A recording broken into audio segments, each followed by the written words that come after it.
இன்றைய தினம் பௌர்ணமி தினம். நம் குருநாதர் காட்டிய அருள் வழியில் நம் குரு அவர் உடலோடு இருக்கப்படும் பொழுது நம் அனைவரையும் ஒன்றாக இணைத்து ஒருங்கிணைந்த நிலைகளாக நம் எண்ணங்கள் அனைத்தையும் வானை நோக்கி ஏகும்படி செய்து விண்ணுலக ஆற்றலை நாம் அனைவருக்கும் ஒரு கிடைக்கக்கூடிய தகுதியாக அந்த சந்தர்ப்பமாக ஏற்படுத்தி அமைக்கப்பட்டதுதான் இந்த பௌர்ணமி தியானம். நம் குருநாதர் காட்டிய அருள் வழியில் அந்த விண்ணுலக ஆற்றல் நாம் அனைவரும் பெற இந்த தியானத்தை நாம் பயன்படுத்திக் கொள்வோம்.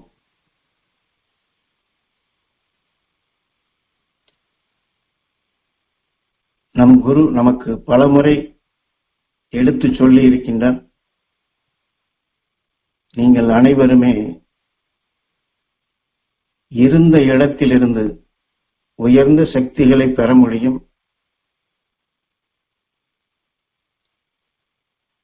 இருந்த இடத்திலிருந்து என்றால் நாம் கண்களை மூடி ஒரு இடத்திலே அமர்ந்து கொண்டு எடுப்பது என்பதல்ல பொருள். இருந்த இடத்திலே என்றால் நாம் வீட்டில் இருந்தாலும் சரி, வெளியிலே நாம் ரோட்டிலே சென்று கொண்டிருந்தாலும் சரி, வேலைகள் செய்து கொண்டிருந்தாலும் சரி, மற்றவர்களுடன் பேசிக் கொண்டிருந்தாலும் சரி, ஒரு மாறுபாடான சூழ்நிலைகள் இருந்தாலும் சரி, நாம் எங்கிருந்தாலும் எத்தகைய சூழ்நிலைகள் இருந்தாலும், இந்த உலகில் எந்த மூலையில் இருந்தாலும், எந்த நிலையில் இருந்தாலுமே அந்த மகரிஷி ஈஸ்வராய குருதேவருடைய அருளை பெற முடியும். மகரிஷி ஈஸ்வராய குருதேவருடைய அவருடைய துணையால் அன்று வாழ்ந்த மகரிஷிகள் ஞானிகளுடைய அருள் சக்திகளை அந்தந்த இடத்திலேயே நீங்கள் பெற முடியும் என்றுதான் நமக்கு வாக்கு கொடுத்திருக்கின்றார்கள்.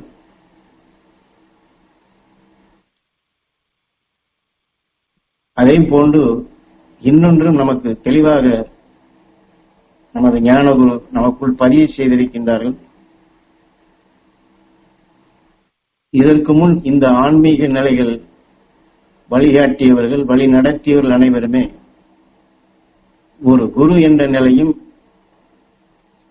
குருவினுடைய சிஷ்யர்கள் என்ற நிலையில்தான் இதற்கு முன் வழிகாட்டலும் இருந்தது, பின்பற்றக்கூடிய நிலையும் இருந்தது. ஆனால் குரு சிஷ்யன் என்ற நிலையில் யாம் உங்களுக்கு உபதேசிக்க வரவில்லை. மகரிஷி ஈஸ்வராய குருதேவர் கிட்ட கட்டளைப்படி உங்கள் ஒவ்வொரு உயிரையும் கடவுளாக வணங்கி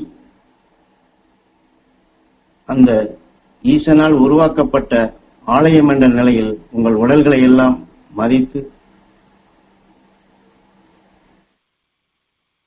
அந்த ஈசன் வீட்டில் இருக்கக்கூடிய ஆலயத்திலே என்றுமே மகிழ்ச்சி குடிகொண்டிருக்க வேண்டும். எல்லோருக்கும் இந்த உயர்ந்த நிலைகள் கிடைக்க வேண்டும். ஞானிகளால் மகரிஷிகளால் சாஸ்திரங்களில் கொடுக்கப்பட்ட அந்த பேருண்மைகளை அனைவருமே அதை பெற்று அந்த ஞான சக்திகளை பெற்று தன்னைத்தான் அறிந்து மனிதன் அடைய வேண்டிய பிறவியில்லா நிலை அடைய வேண்டும் என்று அந்த சக்திகளை எல்லாம் அந்த அடிப்படையில் உங்களுக்கு கிடைக்க வேண்டும் என்று குரு சொன்ன எனக்கு இட்ட அந்த ஆணையின்படி ஒரு சேவையாகத்தான் நான் செய்து கொண்டிருக்கின்றேன். உங்கள் யாருக்கும் நான் எனக்கு தெரிந்திருக்கின்றது, உங்களுக்கு தெரியாது. உங்களுக்கு புத்தி சொல்லுகின்றேன் என்ற அடிப்படையிலே நான் உபதேசிக்கவில்லை என்று குரு இதையும் நமக்கு தெளிவாக சொல்லி இருக்கின்றார்கள். ஞானிகள் நமக்கு அவருடைய கலாச்சாரங்களை பல வகைகளிலும் உணர்த்தியிருந்தாலும் அரசர்கள் வாழ்ந்த காலங்களிலே இதையெல்லாம் பெரியவன் சிறியவன் என்று அல்லது வலுகொண்டவன் வலுவற்றவன் என்று இதுபோன்ற அரச உணர்வுகளை பதிவு செய்து இப்படி செய்தால்தான் சரி, இப்படி செய்தால் தவறு என்று தண்டிக்கக்கூடிய நிலைகளாக இது போன்ற நிலைகள் தான் இன்று நமக்குள்ளும் இருக்கின்றது. குரு நமக்கு காட்டிய நிலைகளை நாம் பின்பற்றினோம் என்றால் இந்த உண்மைகளை உணர்ந்து கொள்ளலாம். நாமும் சரி, நம் குடும்பத்திலும் சரி, நாம் வேலை பார்க்கும் இடங்களிலும் சரி, அல்லது மற்ற எல்லா இடங்களிலும் சரி, நாம் மற்றவருடன் அது யாராக இருந்தாலும் பழகப்படும் பொழுது இவர்கள் இப்படி இருக்க வேண்டும், இப்படித்தான் நீ செய்ய வேண்டும், இப்படி இருந்தால்தான் நல்லது என்று இதுபோன்ற நமக்குள் சில பதிவுகளை வைத்துக் கொண்டு அந்த அடிப்படையிலே தான் மற்றவரிடம் நாம் பழகுகின்றோம். அப்படி பழகும் பொழுதுதான் நம்மை அறியாமலே எத்தனை சிக்கல்களிலே நாம் சிக்கி வேதனைப்படும் நிலைகளும் வந்துவிடுகின்றது.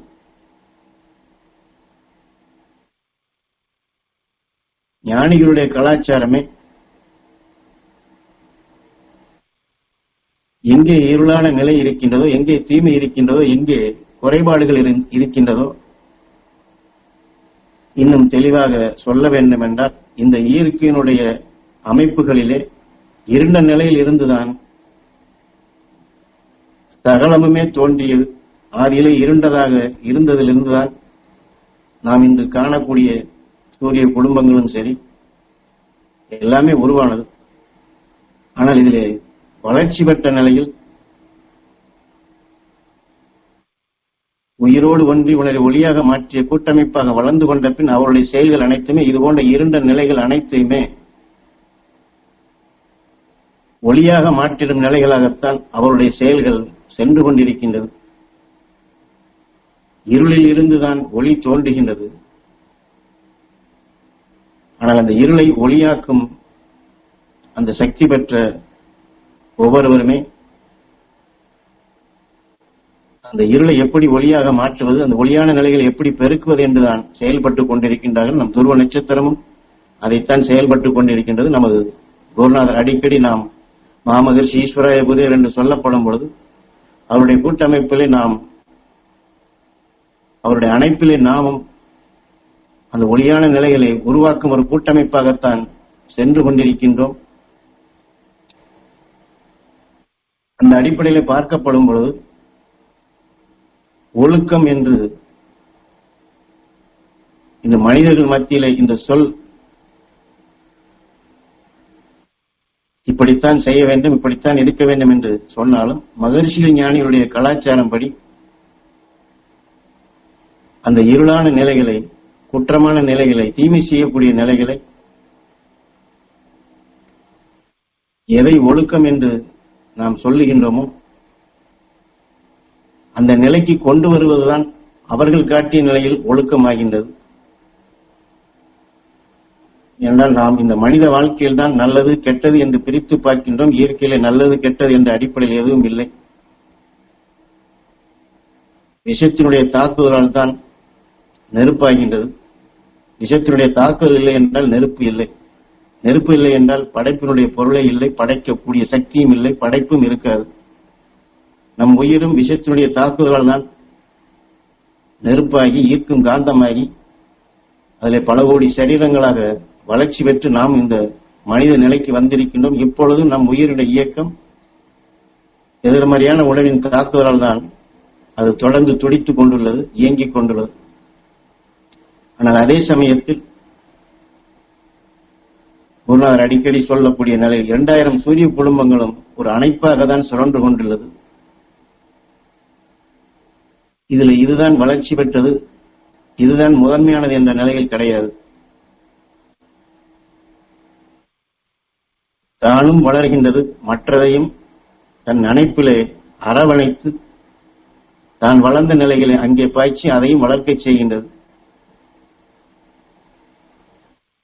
நம் சூரிய குடும்பத்தை எடுத்துக்கொண்டாலே விஷமான கோள்கள் ராகு, கேது அவைகளும் நம் ஈர்ப்பிலே தான் சுழன்று கொண்டிருக்கின்றது. அதிலே வெள்ளிக்கோளை எடுத்துக்கொண்டோம் என்றால் ஒளியான உணர்வுகளை கவர்ந்து ஒளியான உணர்வுகளைத்தான் பிரகாசித்துக் கொண்டுள்ளது. ஆக இருளான கோள்களும் உண்டு, ஒளியான நிலைகளை உமிழ்த்தக்கூடிய கோள்களும் உண்டு. இது இரண்டுமே சூரியனுடைய அரவணைப்பில் தான் சுழன்று கொண்டிருக்கின்றது. இதை போன்றுதான் இந்த வாழ்க்கையில் நாம் அன்றாட வாழ்க்கையில் காலையிலிருந்து இரவு வரை ஒவ்வொரு சந்தர்ப்பத்திலும் ஒவ்வொரு நொடிப்பொழுது நாம் எத்தனை எண்ணங்கள் உணர்வு கொண்டுதான் ஒவ்வொரு செயலையும் செயல்படுத்துகின்றோம். அந்த ஒவ்வொரு செயலுக்கும் இப்படி மனதிற்குள் அல்லது நம் உடலுக்குள் ஏற்கனவே பதிவு செய்த நிலைகளுக்கும் வெளியில் நடக்கக்கூடிய நிலைகளுக்கும் மாறுபாடான நிலை வரும் பொழுதுதான் நுகர்ந்த உணவு இயக்க சக்தியாக மாறி நமக்குள் கோபமோ, வெறுப்போ, சலிப்போ, சஞ்சலமோ, பகைமையோ இப்படி எத்தனை வருகின்றது. ஆனால் இது எல்லாமே அந்த காரியத்தை அல்லது நாம் எடுத்துக்கொண்ட முயற்சியை சீராக செயல்படுத்துவதற்காகத்தான் அந்த உணர்வுகளை சுவாசிக்கின்றோம்.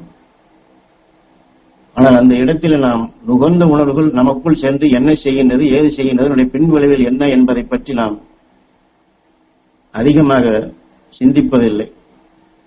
அதைத்தான் ஞானகுரு நமக்கு தெளிவாக சுட்டிக்காட்டி, எல்லோரும் நல்லவர்கள் தான், நல்லதை செய்யத்தான் நாம் எல்லோருமே ஆசைப்படுகின்றோம். நல்லது நடக்க வேண்டும் என்ற இந்த நோக்கத்திலே தான் நம்முடைய காரியங்கள் செயல்படுகின்றது.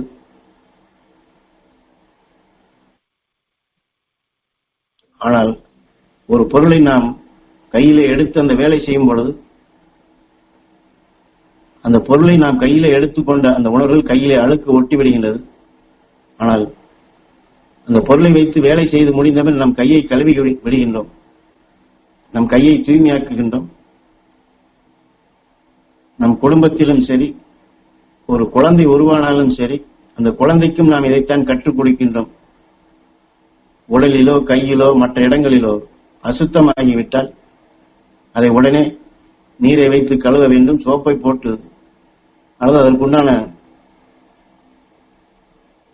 மற்றொன்றை வைத்து நாம் தூய்மையாக இருக்க வேண்டும். எப்பொழுதுமே நாம்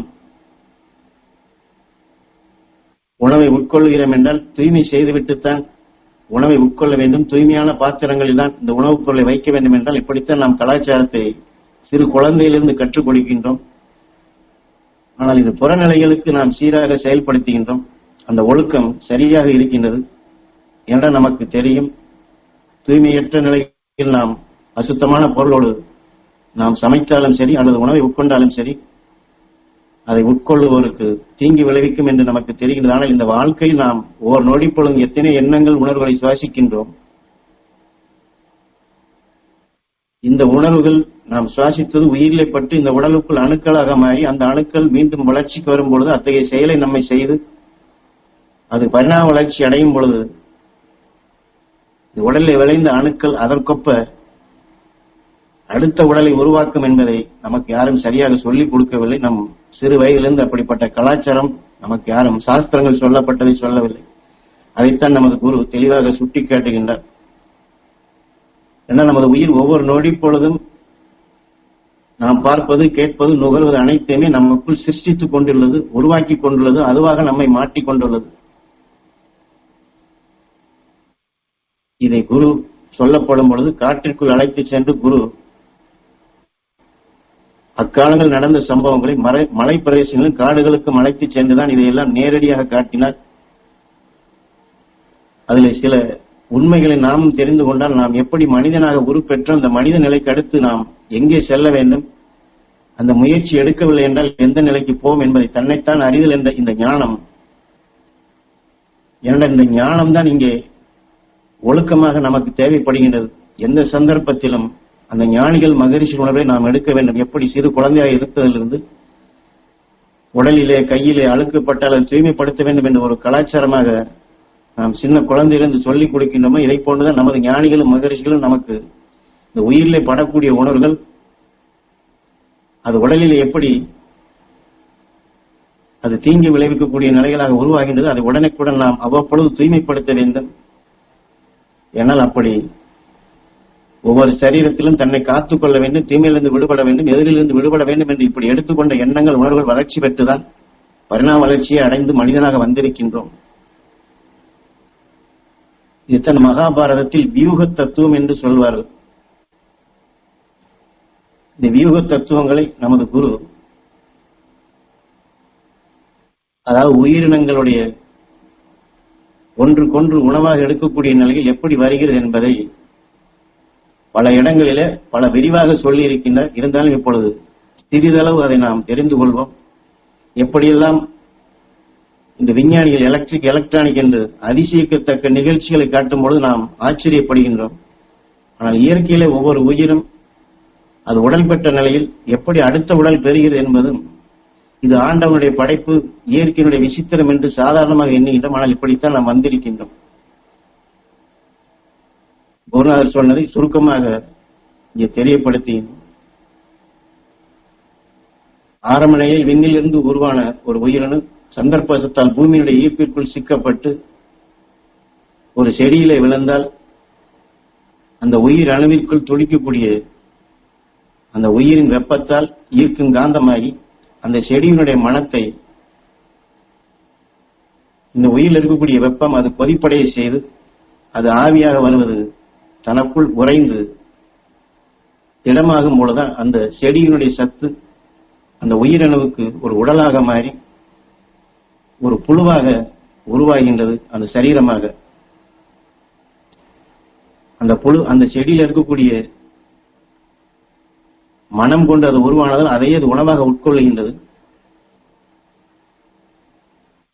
ஆனால் அது தீர்ந்த பின் தனக்கு உணவு வேண்டுமே என்று ஏங்கி பார்க்க வேண்டும் என்று எண்ணம் பொழுதும் பொழுது அதை எடுத்துக்கொண்ட உணவுகள் தான் கண்களாக தோன்றி அடுத்து கண்ணுள்ள புழுவாக உருவாகின்றது. இப்படி கண்ணுள்ள புழுவாக உருவாகி அதே தாவர இன சத்தை உட்கொண்டாலும் கூட இந்த செடியின் சத்து தீர்ந்து தன் உணவுக்காக ஏங்கி உற்று பார்க்கும் பொழுது தன் இனமான செடி சற்று தூரத்தில் இருக்கப்படும் பொழுது அதை நகர்ந்து சென்று அதை உணவாக உட்கொள்ள விரும்புகின்றது. ஆனால் அவ்வாறு நகர்ந்து செல்லும் பொழுது உடலிலே வேதனை, இந்த பசியினுடைய உந்துதல், இப்படி சிறுக சிறுக இந்த உணர்வுகள் வளர்ந்து தன் உணவு அருகருக இல்லை என்றால் தூரத்தில் இருக்கப்படும் பொழுது எப்படி கண்ணில்லாத பொழுது பார்க்க வேண்டும் என்ற எண்ணம் கொண்டு கண்கள் உருவானதோ இதை போன்று அதை சீக்கிரமாக தாவி சென்று உணவை உட்கொள்ள வேண்டும் என்ற எண்ணங்கள் உணர்வுகள் எடுக்கப்படும் பொழுது இந்த நுண்ணணுக்கள் விளைந்து இந்த புழுவை அடுத்து விட்டில் பூச்சியாக பறந்து சென்று உணவாக உட்கொள்ளும் நிலையில் வருகின்றது.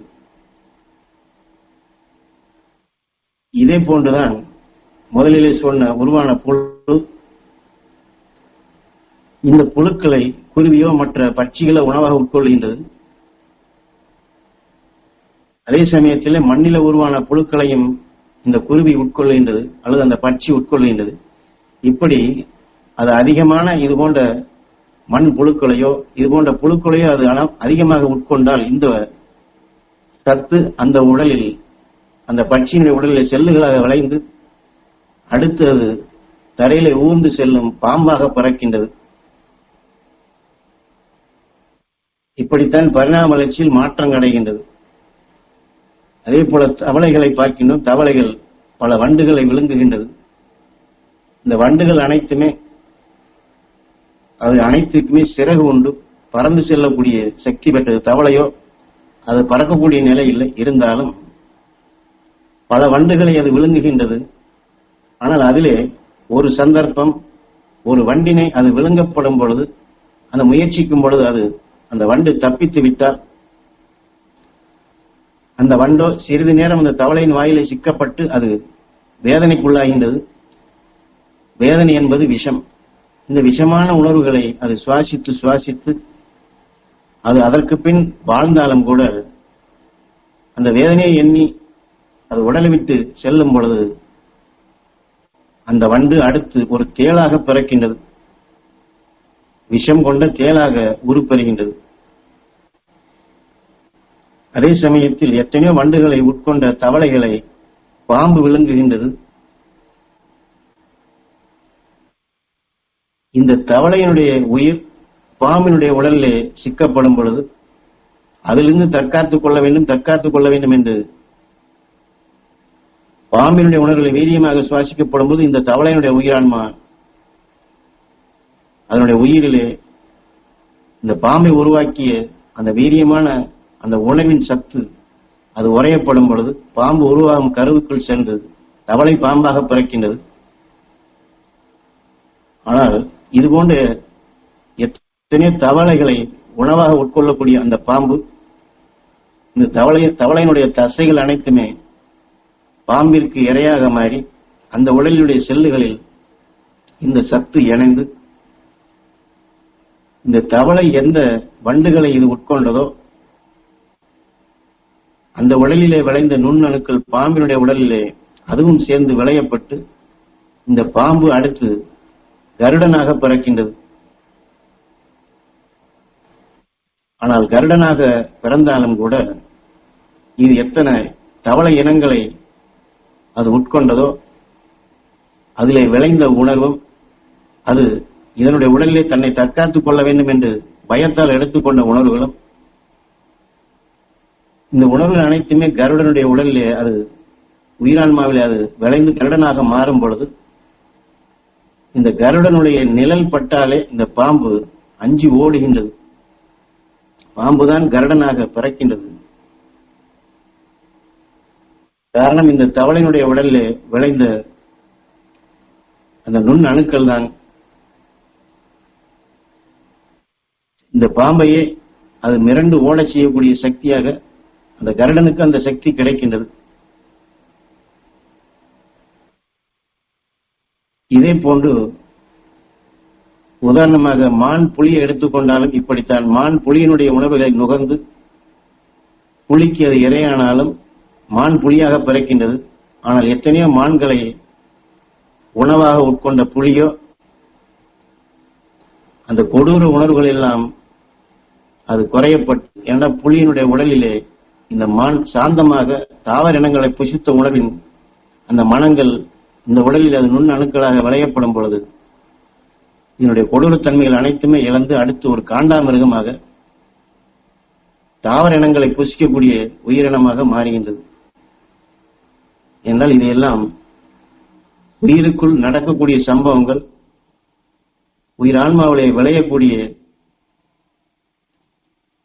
நாம் பாலை காய்ச்சி அதை மோராக்கி அதிலே கடையப்படும் பொழுது வெண்ணெயாகி வெண்ணெய் ஒடுக்கப்படும் பொழுது எப்படி நெய்யாக அதனுடைய வீரிய சத்தாக வடிக்கப்படுகின்றது. இதை போல இந்த உயிர் பல கோடி சரீரங்கள் அது சந்தித்த, அது நுகர்ந்த, அது பார்த்த, அது கேட்ட, தனக்குள் அது மோதிய உணர்வுகள் அனைத்துமே இப்படி சதா அது கடைந்து கடைந்து கடைந்து கடைந்து எந்தெந்த அடிப்படையிலே அது அதனுடைய சந்தர்ப்பம் நுகர நேர்ந்ததோ அதைத்தான் வடித்து தன் உயிராத்மாவாக உருவாக்கி இப்பொழுது நாம் ஒரு மஞ்சள் நிறத்தையும் ஒரு நீல நிறத்தையும் ஒன்றாக கலந்தால் அது எப்படி பச்சை நிறமாக மாறுகின்றதோ இதை போன்றுதான் ஒன்றுடன் ஒன்று கலந்து கலந்து கலந்து அதற்கொப்ப ரூபங்கள் பெற்றோம். குரு என்னை ஒரு இடத்திற்கு அழைத்து சென்றார். அங்கே ஒரு வயதான பெண்மான் அது படுத்திருக்கின்றது. ஆனாலும் அது கர்ப்பமுற்றிருக்கின்றது. அதனால் அந்த இளம் வயதில் ஓடி மற்ற மிருகங்களை உணவாக புசிக்கக்கூடிய நிலையில் அப்பொழுது அதற்கு இல்லை. அந்த அளவுக்கு ஓடக்கூடிய வலிமை இல்லை. அதே சமயத்தில் இந்த புலி இங்கே அமைதியாக படுத்திருந்தாலும் அங்கே அருகே மான் இது போன்ற உயிரினங்கள் வருகின்றது. ஆனால் ஆரம்ப நிலையில் அதை விரட்டி பிடித்து உட்கொண்ட நிலைகளை அந்த மானை பார்த்ததுமே இந்த புலிக்கு அந்த நினைவு வருகின்றது, எண்ணங்கள் வருகின்றது. ஆனால் எழுந்து அதை ஓடி போய் பிடிக்க முடியவில்லை. ஆனாலும் மானை அப்படியே ஏங்கி பார்க்கின்றது. இப்படி சிறுக சிறுக அந்த கர்ப்பமுற்ற அந்த புலியினுடைய சந்தர்ப்பம் இதுபோன்ற மானை உற்று நோக்கி அதை உணவாக உட்கொள்ள வேண்டும், ஆனால் முடியவில்லை என்று மானையே எண்ணி இயங்கப்படும் பொழுது அது கர்ப்பம் விட்டிருந்தாலும் அந்த குறித்த காலமாகி அந்த புலியினுடைய உடலிலிருந்து அதனுடைய குட்டி வெளிவரும் பொழுது இந்த கர்ப்பமற்ற காலத்தில் எந்த மானை எல்லாம் உற்று நோக்கி அந்த மானினுடைய உணர்வுகளை அதிகமாக சுவாசித்ததோ அது கருவில் இருக்கக்கூடிய அதனுடைய குட்டிக்கும் சேர்ந்து அது பிறந்த பின் பார்த்தால் புலியும் இல்லாது மானும் இல்லாது ஒரு ரெண்டும் கட்டானாக அது எப்படி உருவாகி வருகிறது என்பதை இது குரு எனக்கு நேரடியாக காண்பித்த நிலைகள் என்று குரு சொல்லுகின்றார். என்றால் இது எல்லாமே சந்தர்ப்பம் தான். இதே போன்றுதான் சில மலைப்பகுதிகளுக்கு மலைத்து சென்று இங்கே நாம் நகர்ப்பகுதிகளிலோ மற்ற இடங்களிலோ மனிதர்கள் இறந்தாலும் சரி மற்ற உயிரினங்கள் இறந்தாலும் சரி ஒரு காலகட்டத்தில் நாம் அதை அப்புறப்படுத்தி விடுகின்றோம். ஆனால் காடுகளில் அப்படி யாரும் தூய்மைப்படுத்தாததால் அங்கே மிருகங்களும் செத்து கிடைக்கின்றது. அதிலிருந்து வெளிப்படக்கூடிய அந்த அழுகிய நிலைகள் மனங்களாக எப்படி செல்லுகின்றது. இது சந்தர்ப்பத்தில் ஒரு சில இடங்களிலே மனிதனே சென்று அந்த மனிதனுக்கும் சரியான ஜீவசக்தி கிடைக்காது, அவனும் மடிந்தால் அவன் உடலிலிருந்து வெளிப்படக்கூடிய அலைகளும் எப்படி பரவுகின்றது. இப்படி இந்த உடலிலிருந்து அழுகிய இந்த உணர்வு அலைகள் சூரியனுடைய காந்த சக்தியால் கவரப்பட்ட அலைகளாக படர்ந்து அதே சமயத்தில் அங்கே இருக்கக்கூடிய மற்ற தாவர இனங்களுடைய சத்துகளும் கலக்கப்பட்டு சில சாந்தமான தாவர இனங்களையும் கலக்கப்பட்டு இது எல்லாம் எப்படி புதுவிதமான செடி கொடிகளாக உருவாகின்றது. இந்த செடி கொடிகளுக்கு என்ன ஆற்றல் இருக்கிறது என்பதெல்லாம் குரு என்னை அழைத்து சென்று காட்டுகின்றார். இப்படி உயிரினங்கள் ஒன்றை ஒன்று கொன்று அதனுடைய வீகங்கள் மாறும்பொழுது எப்படி புதுவிதமான உயிரினங்கள் உருவாகின்றது. இதை போன்ற தாவர இனங்களுக்குள்ளும் உயிரினங்கள் விளைந்த உணவின் சத்து கலக்கப்படும் பொழுது அது எப்படிப்பட்ட தாவர இனங்கள் எல்லாம் விளைகின்றது. உதாரணமாக ஒரு புலி அது செத்து கிடந்து அதிலிருந்து வெளிப்படக்கூடிய மனங்கள் அதனுடைய உணர்வு மட்டும் கலவையாக ஒரு செடியாக விழுதாக உருவானால் அந்த விழுதை ஒரு மனிதன் கையில வைத்திருந்தால் அந்த மனத்தை கண்டு புலி அஞ்சி ஓடுகின்றது. ஏனென்றால் அந்த இறந்த உடலிலிருந்து வெளிப்பட்ட உணர்வு இதுதான் புலி மிரட்டி என்று சொல்வது. இப்படித்தான் எந்தெந்த உடலிலிருந்து வெளிப்பட்ட மனங்கள் தனித்த நிலைகள் அது மற்ற தாவரங்களோடு கலக்கப்பட்டு அது செடியாக அல்லது கொடியாக விளைந்தால் இதுதான் புலி மிரட்டி, யானை மிரட்டி, நரி மிரட்டி, பாம்பு மிரட்டி என்றெல்லாம் சொல்லுகின்றார்கள். இதே போன்று அந்த மனிதனே உடலை விட்டு பிரிந்திருந்தாலும் அவனுடைய உணர்வுகள் மனங்கள் கலந்து உருவாகப்படும் பொழுது அந்த அலைகள் அது செடி கொடிகளாக அது விளைந்திருந்தால் அதை ஒரு மனிதன் தொட்டாலோ அல்லது அதை மிதித்தாலோ அவனுக்கும் அது நினைவிழந்து அவனுடைய சிந்தனைகள் எப்படி மாறுகிறது.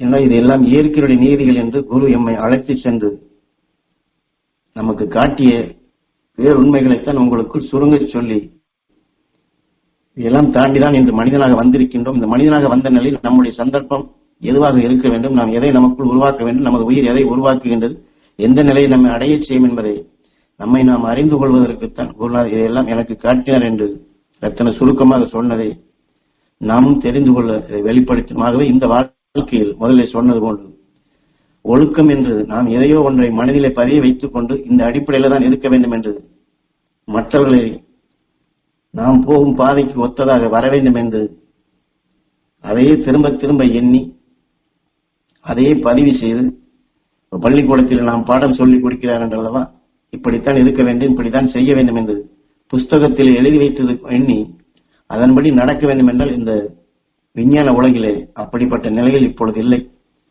நாம் எண்ணுவது ஒன்றாக இருந்தாலும் நடப்பது எத்தனையோ மாறுபாடான நிலைகள் வந்து கொண்டிருக்கின்றது. நம்முடைய சிந்தனையற்ற நிலைகளாக எத்தனையோ செயல்கள் வந்து கொண்டிருக்கின்றது. ஆக இதிலெல்லாம் எப்படி அந்த உயிரினங்களும் மற்ற தாவரினங்களும் அது ஒன்றுக்கொண்டு கலவையாகும் போது புதுவிதமான ரூபங்களாக அது எப்படி உருப்பெறுகின்றதோ, உருவை மாற்றுகின்றதோ, அதில் வளர்ச்சியும் உண்டு, தேய்மானம் உண்டு. ஆனால் இன்று நாம் மனிதர்களாக இருக்கக்கூடிய நிலையில் இதையெல்லாம் தாண்டி வளர்ச்சி பெற்ற நிலையில் தான் இன்று வந்திருக்கின்றோம். இந்த வளர்ச்சி பெற்ற நிலையை நாம் தக்க வைத்து இதிலிருந்து நாம் அடுத்த நிலைக்கு செல்ல வேண்டும் என்று எண்ணி அந்த அடிப்படையில் சென்றால் நம் சாஸ்திரங்களிலும் நமக்கு முன் வாழ்ந்த ரிஷிகளும் ஞானிகளும் கொடுத்த நிலையில் நாம் சென்று அந்த வழியிலே செல்லலாம். ஆக நமது குருவும் சரி, மாமகர் ஈஸ்வராய குருவரும் சரி, நமக்கு அந்த ஒழுக்கத்தை தான் கற்றுக் கொடுக்கின்றார்கள். அந்த ஒழுக்கத்தை நாம் தெரிந்து கொண்டாலே, அந்த ஒழுக்கத்தை கடைபிடித்தாலே போதுமானது. அது எந்த சந்தர்ப்பத்திலும் எத்தகைய நிலை எது வந்தாலும் அந்த உணர்வு நமக்குள் ஜீவன் பெறுகின்றது, அது நமக்குள் உருவாகின்றது, அத்தகைய சத்தாக நமக்குள் விளைந்துவிடும், அந்த உயிரான்மாவிலே இணைந்துவிடும் என்பதை உணர்ந்து உடல் பெற்ற நிலையில் மீண்டும் இந்த உடல் பெறும் நிலைகளுக்கு அந்த உடல் பெறும் உணவின் சத்தாக நமக்குள் விளைந்திடாத வண்ணம் இந்த உணர்வை ஒளியாக மாற்றிய, எதையுமே ஒளியாக மாற்றக்கூடிய இந்த உயிர் எப்படி அழியாத நிலைகள் கொண்டு அந்த நட்சத்திரங்களிலிருந்து உருப்பெற்றது, அந்த கதிரியக்க சக்தி என்று சொல்வார்கள். அந்த உயிரோடு ஒன்றக்கூடிய நிலையாக உயிர் வேறல்ல நாம் வேறல்ல என்ற நிலையை அதை அடைய நாம் முற்பட்டால், அதை பெற வேண்டும் என்று நாம் ஆசைப்பட்டால் அந்த நிலையை நிச்சயம் நாம் பெற முடியும். அதைத்தான் பௌர்ணமி என்று குருநாதர் இதை சுட்டிக்காட்டி, மாதந்தோறும் பௌர்ணமி வந்தாலும் இந்த பௌர்ணமிக்கு அடுத்து மற்ற கோளுடைய உணர்வுகள் சந்திரனிலே அது படப்படும் பொழுது சூரியனுடைய கதிர்கள் அது கிடைக்காத வண்ணம் அது சிறுக சிறுக தேய்ந்து முழுமையாக தேய்ந்து விடுகின்றது. பின் அதற்கு பிறகு சிறுக சிறுக அந்த வெள்ளிக்கோளுடைய உணர்வுகள் அது கிடைத்து அது வளர்ச்சியாகி இப்படித்தான் பௌர்ணமியாக மாறி மாறி வருகின்றது. இருந்தாலும் நாம் பல கோடி சரீரங்களில் எத்தனையோ இருளான நிலைகள் நம்மை மறைத்து அதிலிருந்து விடுபடும் நிலைகள் பெற்றுதான் இன்று மனிதனாக வந்திருக்கின்றோம். அது இந்த பௌர்ணமி இன்று எப்படி முழுமையாக பிரகாசிக்கின்றதோ அதை போன்று நாம் என்றுமே பிரகாசமான நிலையில் மகரிஷி ஞானிகளைப் போல நாம் அடைய முடியும். ஆக பிரிதொரு உணவு நாம் நல்ல குணங்களை நல்ல பண்புகளை நாம் வளர்ச்சியடைந்து வந்த நிலைகளை அது மறைத்து விடாது, அல்லது அது மறைத்து அத்தகைய உணர்வு நமக்குள் ஜீவன் பெறாது. இந்த பௌர்ணமி எப்படி முழுமையாக பிரகாசிக்கின்றதோ நாமும் அந்த நிலை பெற வேண்டும் என்பதற்குத்தான் நமது குரு மாதந்தோறும் இதை சுட்டிக்காட்டி, மனிதன் அந்த உயர்ந்த நிலை பெறக்கூடிய தகுதி பெற்றவன் நாம் அடைய வேண்டிய எல்லை அதுதான். அந்த எல்லை அடைய வேண்டும் என்றால் நாம் அந்த விண்ணுலக ஆற்றலை எடுக்க வேண்டும். அந்த விண்ணுலக ஆற்றலை எடுப்பதற்குத்தான் நம்முடைய சுவாசத்தை நம்முடைய எண்ணங்களை மேல் நோக்கி வானிலை செலுத்துவதற்காக மாதந்தோறும் இதை பயிற்சியாக நமது குரு நமக்கு கொடுத்தார்கள்.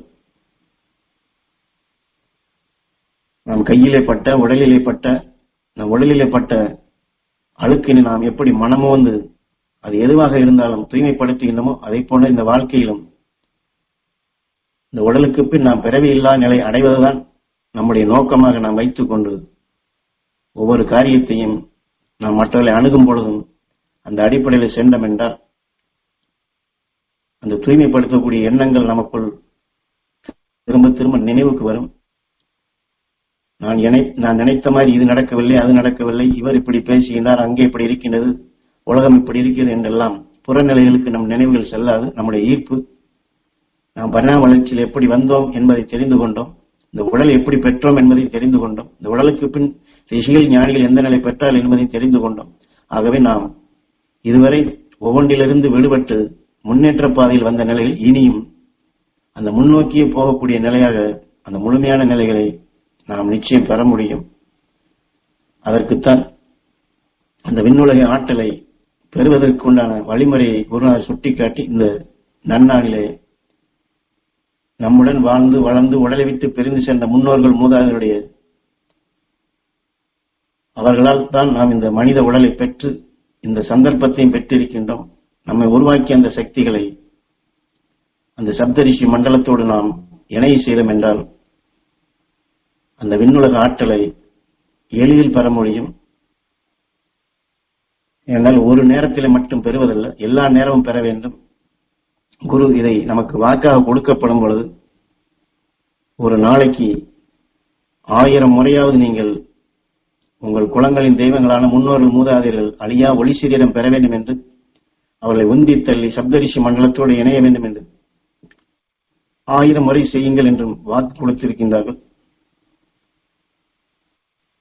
குரு நமக்கு எண்ணிலடங்காத பதிவுகளை கொடுத்திருக்கின்றார்கள். ஒரு சில பேருக்கு இதை கேட்கும் பொழுது திகைப்பாக இருக்கும். 1000 முறை எப்படி எண்ணுவது, 1000 முறை செய்வதா என்றால் நமது ஞான குருவும் சரி, மாமகர்ஷி ஈஸ்வராய குருதேவரும் சரி, இயற்கையினுடைய பேருண்மைகளைத்தான் ஞானிகளால் மகரிஷிகள் உணர்த்தப்பட்ட மறைந்த உண்மைகளைத்தான் நமக்கு சுட்டிக்காட்டுகின்றார்கள். அதில் எத்தனையோ பேருண்மைகள் உண்டு.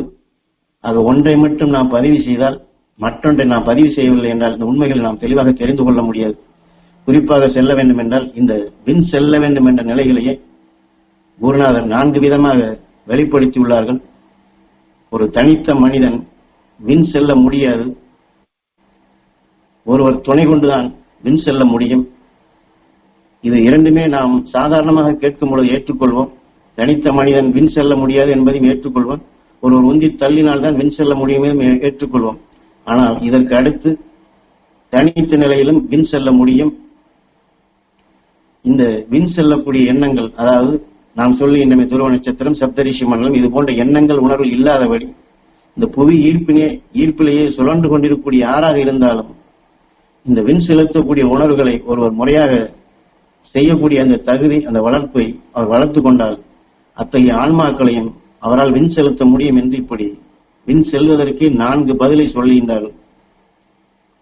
என்றால் எல்லாமே அந்தந்த காலகட்டத்தில் அவரவர்கள் குருவை சந்திக்கும் பொழுது அவரவர்கள் வலிமை கேட்டார் போன்று இதை எப்படி செயல்படுத்த வேண்டும் என்பதற்குத்தான் இத்தனையும் சொல்லியிருக்கின்றார்கள்.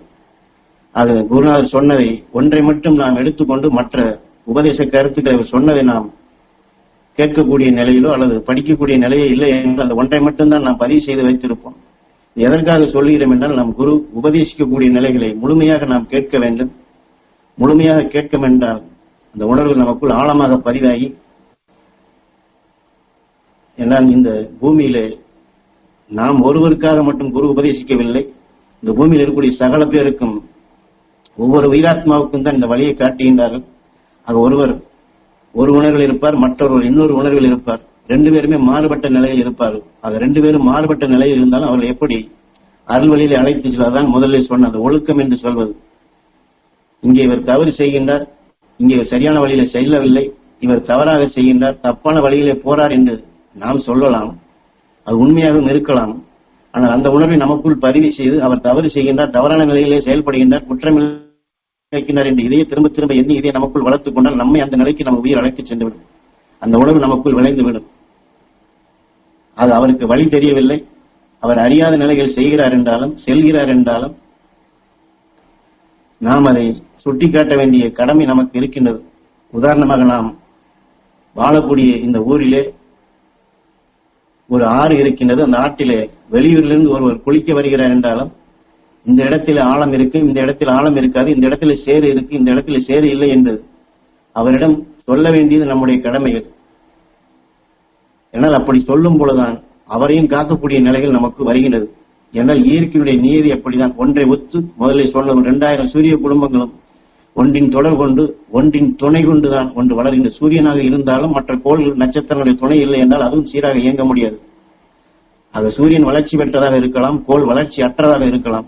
ஆனால் அந்த கோள்களின் துணை கொண்டுதான் சூரியனும் பிரகாசமாக இயங்கிக் கொண்டுள்ளது. ஆக இப்படி ரிஷிகள் ஞானிகள் என்பவர்களே இதுபோன்று எங்கெல்லாம் இருளான நிலைகள், எங்கெல்லாம் தீமையான நிலைகள் இருக்கின்றதோ அங்கெல்லாம் இதுபோன்ற அருள் ஒளியை அவர்களுக்கு அந்த சக்தி பெறுவதற்கு அதை பாய்ச்சி அந்த நிலைகளை, அதாவது முதலில் சொன்னது போல இருண்ட உலகை ஒளியாக மாற்றுவதற்குத்தான் அவருடைய செயல்கள் செயல்பட்டுக் கொண்டுள்ளது. அது அந்த அடிப்படையில் நாம் குருக்காட்டி அலுவலில் செல்கிறோம். அந்த வழியை நாம் சீராக கடைபிடித்து அந்த வழியிலே நாம் குருவோடு இணைந்த நிலையில் செயற்பட வேண்டும் என்றால், அதை கடைபிடித்து அந்த நெறிகளில் நாம் செயல்பட வேண்டும் என்றால் நம்முடைய எண்ணத்தால், பார்வையால், மூச்சால், பார்வையால், செயலால் அனைத்தையுமே நாம் உயர்த்தக்கூடிய நிலைகளுக்குத்தான் நாம் கொண்டு செல்ல வேண்டும். அதுதான் கீதையில் நீ எதை எண்ணுகின்றாயோ நீ அதுவாகின்றாய். ஆக அங்கே ஒழுக்கம் இல்லை, அங்கே தவறான நிலைகள் இருக்கிறது என்று இதை பதிவு செய்து இதை எண்ணி வளர்த்தோம் என்றால் நாம் அதுவாக மாறிவிடுகின்றோம். அதற்கு பதில் அங்கிருந்து அது அகல வேண்டும், அதற்குண்டான சக்தி அங்கே கிடைக்க வேண்டும், அதற்குண்டான சத்து அந்த உயிரான்மாவுக்கு கிடைக்க வேண்டும் என்று எந்த ரிஷி, எந்த ஞானி நமக்கு இந்த வழியை காட்டி இந்த உணர்வுகளை நமக்கு, அதாவது நாம் தவறான வழியில் சென்றிருந்தவர்கள் தான் இன்று நாம் சரியான பாதையில் செல்ல வேண்டியிருக்கின்றோம். அதனால் நம்ம இருள் சூழ்ந்த நிலையிலிருந்து நம்மை எப்படி தெளிவான நிலைகளுக்கு நமது குரு வழிகாட்டி நம்மை அந்த அளவில் அழைத்துச் செல்கின்றன. இதே செயலாக நாமும் மற்றவர்களுக்கு இது செய்யப்படும் பொழுதுதான் இந்த பௌர்ணமி எப்படி அது முழு நிலவாக பிரகாசிக்கின்றதோ நாமும் தொடர்ந்து பிரகாசித்துக் கொண்டிருக்க முடியும். சூரியன் எப்படி 27 நட்சத்திரங்கள் நமக்குள் பிற மண்டலங்களுடைய சக்தி எடுத்தது பிரகாசமான நிலையில் இயங்கிக் கொண்டிருக்கின்றதோ அதை போன்று நாம் வெளியிலிருந்து வரக்கூடிய எதையுமே இப்படி பேரருள் பேரொழியாக மாற்றக்கூடிய நிலைகளுக்கே நாம் இந்த ஒழுக்கம் என்ற நிலைகளை கொண்டு செல்ல. ஒழுக்கம் இல்லை என்பதை எண்ணுவதற்கு பதில் அங்கே ஒழுக்கம் வர வேண்டும் என்ற நிலையில் எங்கே ஒழுக்கத்தை கற்றுக் கொடுக்கின்றார்களோ, எங்கே ஒழுக்கமான நிலையில் செயல்பட்டுக் கொண்டிருக்கிறோம், அந்த சக்தியை எடுத்து நமக்குள் விளைவித்து அதை நாம் பாய்ச்ச வேண்டும். குருநாதர் கடைசியிலே உழைவிட்டு அவர் பிரிவதற்கு முன் குரங்கணியிலே இது போன்ற உணர்வுகளைத்தான் உபதேசமாக செய்தார். நம் உடல் இருக்கக்கூடிய ஒவ்வொரு ஜீவ அணுக்களிலும் ஒவ்வொரு ஜீவ ஆன்மாக்களும் துருவ நட்சத்திரம் அது எப்படி நஞ்சினை வென்று உணர்வு ஒளியாக மாற்றுகின்றதோ, அந்த ஒளியான உணர்வுகளைத்தான் உங்களுடைய உடல் இருக்கக்கூடிய ஒவ்வொரு அணுக்களுடைய முகப்புகள் இதை இணைக்கும்படி செய்து, ஏனால் அந்த ஜீவ அணுக்கள் ஜீவ ஆன்மாக்கள் என்பது எத்தனையோ இருள் சூழ்ந்த நிலைகளும் இருக்கலாம், தீமை செய்யக்கூடிய நிலைகளாக இருக்கலாம். அனைத்திலும் இந்த துருவ நட்சத்திரத்தினுடைய இணைத்து அதை கருவாக்கை செய்து அதை உருவாக்கை செய்து அந்த இருளான அணுக்களை உடல் பெறும் அணுக்களை ஒளியான அணுக்களாக நாம் உருப்பெற செய்ய வேண்டும் என்று அந்த தியான பயிற்சியாக கொடுத்துள்ளார்கள். அவை நாமும் அதே போன்று ராமன் மனதை குவித்தான் என்ற நிலையில் இதுவரை நாம் எடுத்துக்கொண்ட நிலைகளும் சரி, இனி நம் மீது மோதக்கூடிய, நாம் பார்க்கக்கூடிய, நாம் கேட்கக்கூடிய அல்லது எதுவாக இருந்தாலும் நமக்குள் அது நேரடியாக ஜீவன் பெற்று அந்த நிலைகளாக நமக்குள் உருவாகாத வண்ணம் இந்த துருவ நட்சத்திரத்தின் பேரருள் பேர்களை இணைத்து அதை இணைக்கக்கூடிய சந்தர்ப்பமாக உருவாக்கி, அப்படி நமக்குள் இணைக்க வேண்டும் என்றால் மற்றவர்களுக்கு நாம் இணைத்தே ஆக வேண்டும். முதலில் சொன்னது போல இருந்த இடத்தில் இருந்து என்றால் ஒரு இடத்தில் இருந்து கண்ணை மூடிக்கொண்டு அல்ல, நாம் எங்கெல்லாம் செல்லுகின்றோமோ, யாரெல்லாம் பரவுகின்றோமோ, நம் குடும்பத்திலும் சரி, புறத்திலும் சரி, தொழிலும் சரி, எதிலும் சரி, அவர்களுக்கெல்லாம் இந்த அருள்சக்தி கிடைக்க வேண்டும். அந்த சந்தர்ப்பங்களில் நாம் இந்த துருவ நட்சத்திரத்தின் பேரருள் பேரொளி அவர்களுக்கு கிடைக்கும்படி நம்முடைய எண்ணங்களை செலுத்தி நாம் அதை பருகி அந்த வழியிலே தான் நாம் சிறுக சிறுக வளர முடியும்.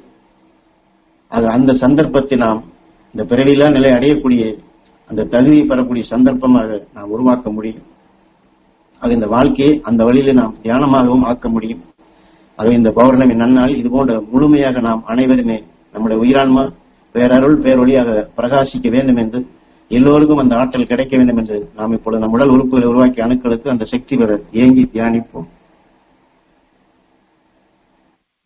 ஞான குருவை எண்ணி, மாமகர்ஷி ஈஸ்வராய குருதேவரை எண்ணி,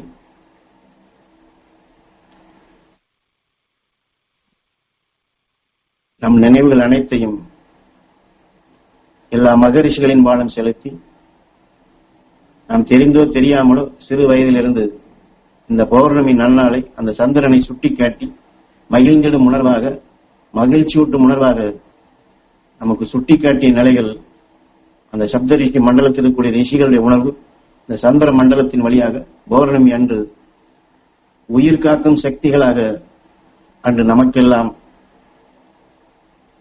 இதை உணர்த்தி நாம் அந்த உயிர் காக்கும் சக்திகளை இந்த பௌர்ணமி அன்று பெற முடியும், பெற வேண்டும். அதை பெறுவதற்குண்டான வழிகளைத்தான் நம் சிறுவயதிலிருந்தே தெரிந்தோ தெரியாமல நமக்கு காட்டினார்கள். ஆக நாமும் இந்த பௌர்ணமியை நம் குருநாதர் காட்டிய அந்த அருள்வழிப்படி எண்ணி ஒரு முகம் பார்க்கும் கண்ணாடியிலே அது வெளிச்சம் பட்ட பின் அது எப்படி பளிரென்று ஒளி வீசுகின்றது, இதை போன்றுதான் ரிஷிகள் மகரிஷிகள் விண்ணிலே துருவ நட்சத்திரமாக சப்தரிஷி மண்டலங்களாக இருந்தாலும் அது சாதாரண மனிதனுக்கும் கண்ணுட்டு என்றால் நாம் இந்த துருவ நட்சத்திரத்தையும் சப்தரிஷி மண்டலத்தையும் நாம் நமது குருநாதர் சொல்லி இருக்கின்றார்கள். அதனால் நாம் நினைவை செலுத்துகின்றோம்.